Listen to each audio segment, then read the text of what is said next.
we're gonna have Elul start in next week, right?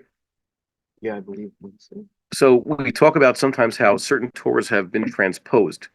Once upon a time, there was, we just said, for example, there was karbanos, and that achieves kapara, right? Kill Mhm. the animal. And then they came up with kaparas, which you do. And the problem with kaparas, as we said in years past, is they've transposed all the Torah of karbanos. You can find what Ramban says, the esoteric ideas behind bringing a korban to the temple, but the Ramban, who is opposed to kaparas at home, describes at the beginning of Sefer Vayikra, you could find in the Mishnah Berurah's description of kaparas in Simon whatever it is, Haryag. No, I forget which Simon it was in the Mishnah Berurah, describing what kaparas are about. So obviously, you can see what's wrong with kaparas is that people are basically doing a form of sacrifice outside the temple and entirely wrong. Uh, the Rambam has it that there's something called the Seres Yemei Tshuva, right? When is that? Those are the 10 days, the first 10 days of Tishrei. And he talks about an esoteric idea also.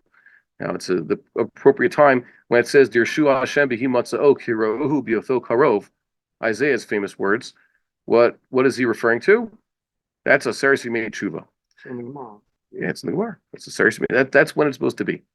And then you have Slichas. The Rambam mentions, so they get up early during those days and say Slichas. Now, Elul is kind of interesting.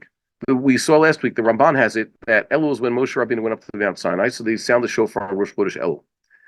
A lot of places now, basically, the Seres Yemei Tshuva, as the Rambam has it, has been extended to the entire time of Elul, which is 29 days long.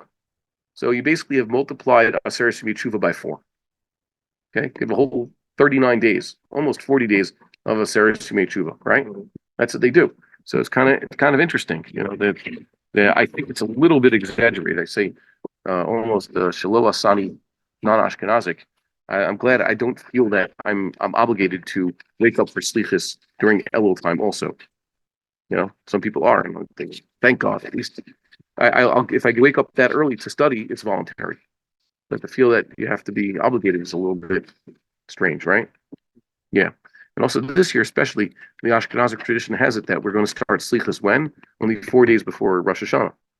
Rosh Hashanah is a Thursday, so that's the shortest time.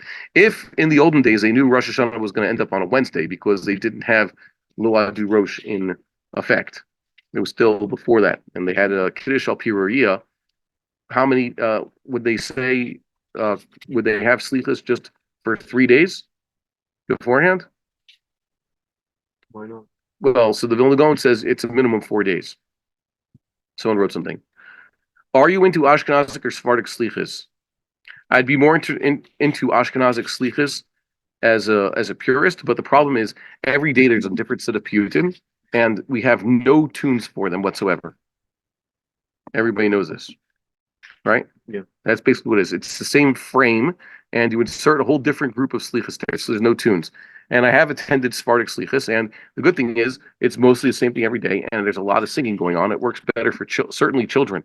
There are a lot of children here who are very enthusiastic, and there's one place that fits my schedule where I live. There's not that many minyanim that have the right time for slichas, at least that work with my schedule, right? Mhm.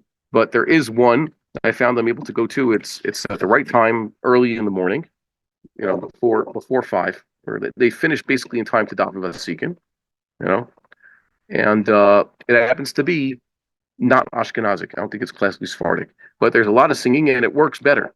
So I prefer that just as a matter of timing, but I could see it. And that minyan is full of children.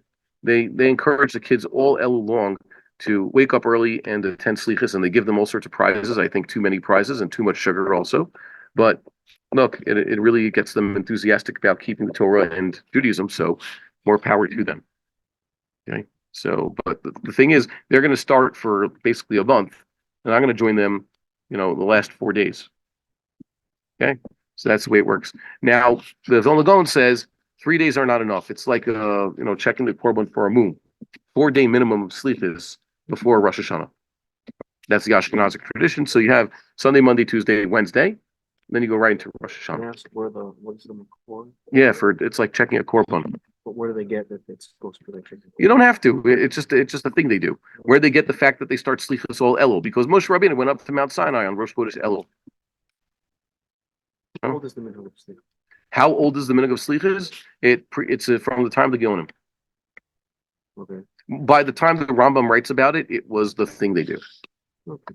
Okay, so it's old, but like I said, the Rambam says it's a necessary made tshuva thing. It got extended even further.